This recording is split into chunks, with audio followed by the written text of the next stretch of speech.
The Coventry Blitz was not just a historical event, it was a night that changed the very fabric of the city. On the night of November 14, 1940, the German Luftwaffe launched a massive air raid, dropping thousands of incendiary bombs and high explosives.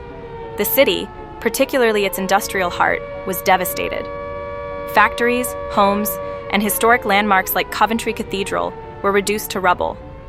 The attack was so fierce and relentless that the term Coventrise was coined by the Germans to describe a city being utterly destroyed by bombing. The death toll was staggering, and the suffering of the survivors was immense. It was a time of unimaginable terror, where the line between the living and the dead blurred, and the ghosts of that night were etched into the very soil of Coventry forever. And this is where we begin our story today.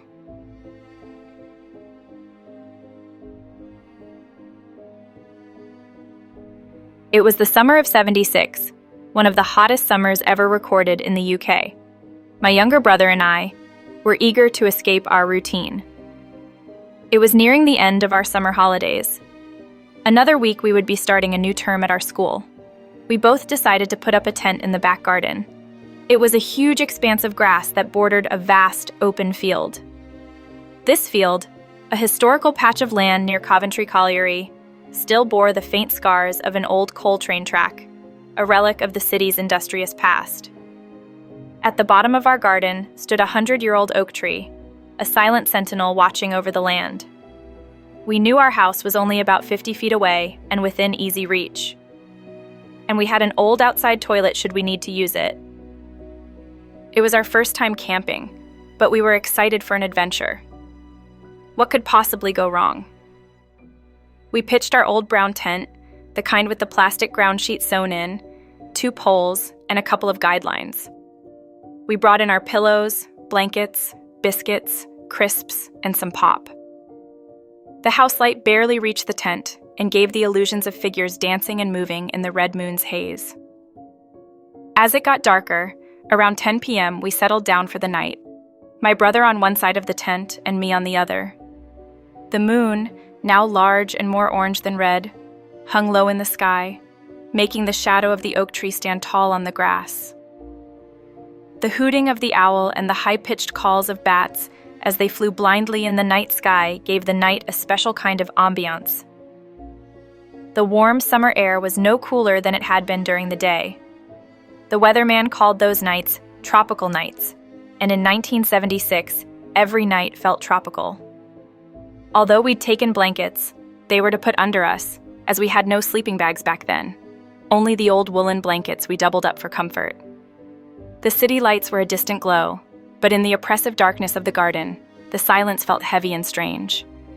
I had just closed my eyes when I heard something outside, a low, methodical scraping, like the rhythmic drag of a shovel through gravel, was followed by a soft, percussive thud. I looked across at my brother, but he was already fast asleep. The scraping continued, a steady, chilling rhythm just outside the canvas walls. Suddenly, I felt my pillow move. Silent, subtle movements at first, as if a hand were pushing up from underneath it. A muffled sound, like someone trying to speak through a mouthful of dirt, came from below. I turned over to face my brother, and through the darkness, I could just make out my brother's supine shape, but he was already asleep, or close to it. Annoyed, I turned my back again and shut my eyes, trying to convince myself it was just my imagination. Once more, the underneath of my pillow was pushed up, a frantic pushing motion this time, followed by a soft, desperate groan. I turned to my brother, ready to end his stupid joke. I heard him stir, and movement coming from his direction. "Will you take your hand from under my pillow? I know it's you," I hissed. I turned to face him, my eyes trying to focus in the dark. He suddenly reached for the torch and a light beam cut through the thick darkness like a knife, illuminating the stark look my brother was now giving me. He looked me dead in the eyes and whispered back, "You take your hand from under mine." It was at that moment that we both showed our hands to prove it wasn't us.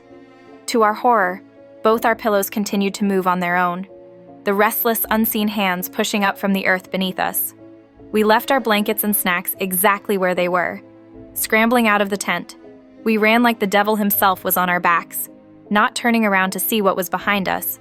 We had heard and felt it. Sure, as God made little apples, we were not going to take in the image of it too.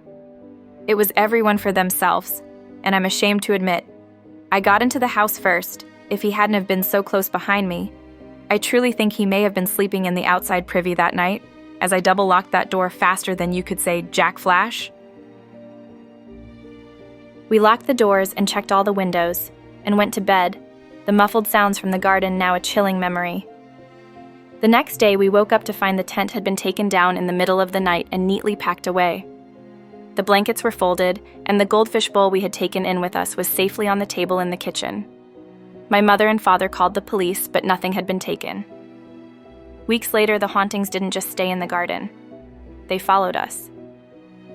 One night, as my brother and I were tucked into our beds, a soft whisper echoed through the house, so faint we thought we imagined it. Then it came again, clearer this time, a gentle but unmistakable call. Annie. It was my name.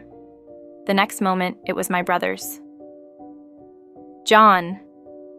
The calls began to happen more frequently, from the dark corners of the hall, from the space under our beds, from empty rooms downstairs. It was always a soft, drawn-out whisper that made our blood run cold. One day, not long after the tent incident, my mother was in the garden, trying to get a stubborn thistle root out from the exact spot where we had pitched the tent. She dug down several feet and hit something metal. It was an old Anderson shelter, a remnant of a time when the skies over Coventry rained down terror during the Blitz. She only uncovered a small piece of its roof and an unopened tin of food. Knowing what was in the property, she went no further. It was probably for the best, because the paranormal activity wasn't isolated to our house alone. Our next-door neighbors also experienced it. Their son kept seeing a spectral World War II soldier sitting at the end of his bed at night, his uniform and face smudged with what looked like soot and dust. His bedroom was adjacent to mine, directly above the very coal track that once snaked through the field. The family's cat would often sit in the corner of his room, hissing at nothing and refusing to go near the bed.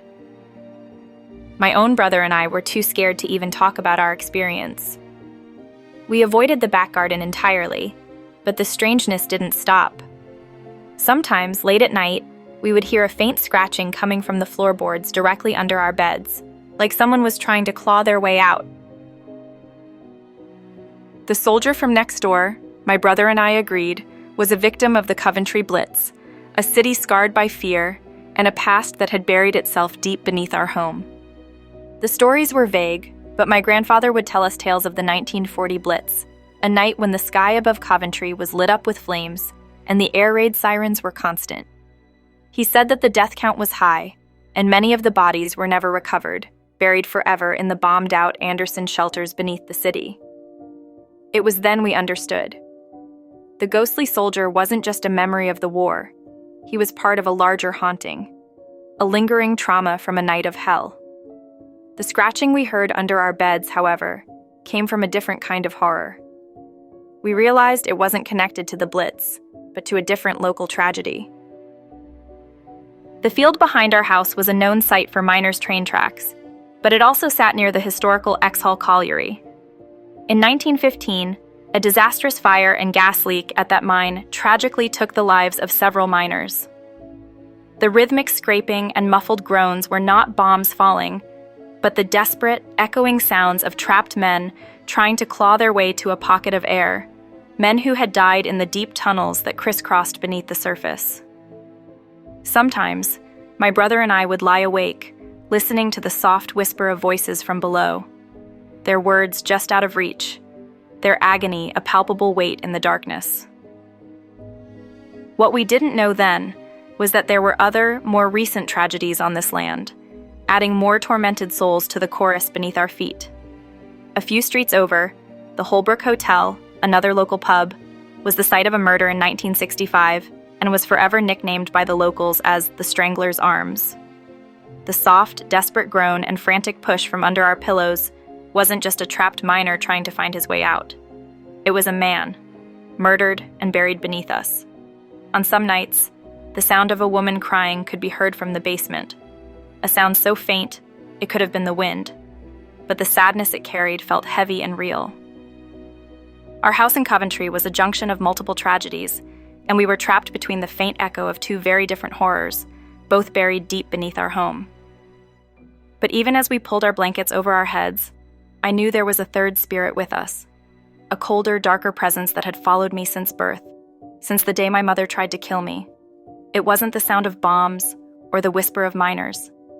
This spirit was a parasite of pure darkness, a spectral witness to the violence that marked my life before it had even begun. It was this same dark figure that called our names, a whisper that only I could hear, a cruel, mocking whisper that reminded me that I was a child of darkness, and that this darkness would never leave me.